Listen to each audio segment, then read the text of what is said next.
Hi guys, I'm Catherine from the Washington, D.C. area in the United States. This lesson is for week 5 of Introduction to Music Production at Coursera.org. I will be demonstrating how to configure an EQ plugin to function like a large format mixing console EQ section.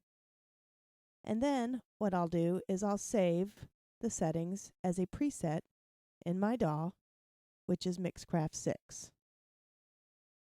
I'm going to configure my Alloy 2 EQ settings based on the channel strip of a studio mixing board because it gives me a better idea of the most important types of EQs that are used. The first thing that most mixing boards have is the high-pass filter. It's mostly on the input section and designed to reduce rumble during recording.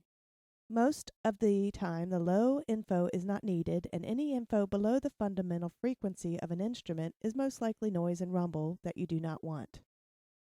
On this particular mixing board, it is set at 75 Hertz and at 18 decibels per octave, but Alloy only allows for 24. The next thing is the low shelving filter. This mixing board doesn't allow me to adjust the frequency of that filter. It's fixed at 80 Hertz instead.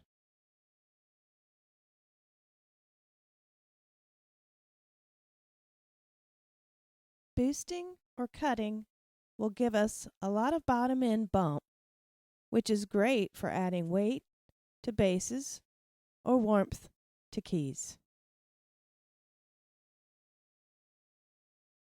The next thing is the low mid-range EQ.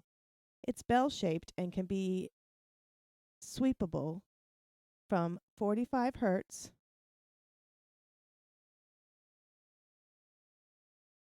to 3000 Hertz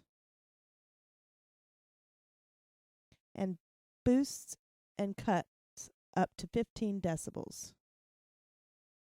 So we can either go up 15 or we can go down 15.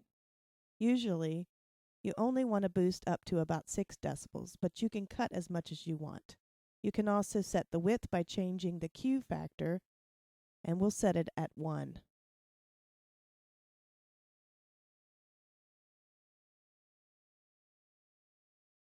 The next thing that we will do is take the high mid-range, which is basically set the same as the low mid-range.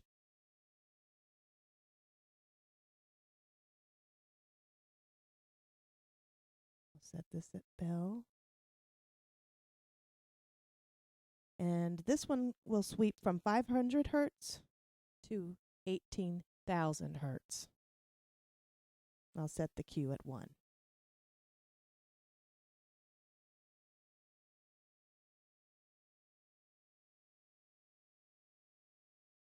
The final thing is the high shelving filter.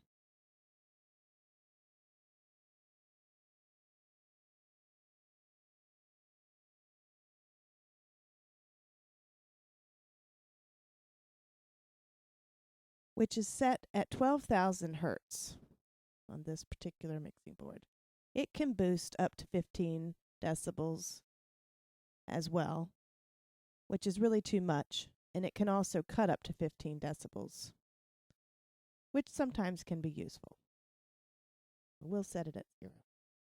Now I'll save my settings as my default presets, so I can pull them up quickly and easily the next time I'm ready to mix. Thank you for listening. I'm sorry that this was a little odd. It's only my second time trying to do any of this kind of recording and filming at the same time, but I hope I got the information across. Thank you very much for listening.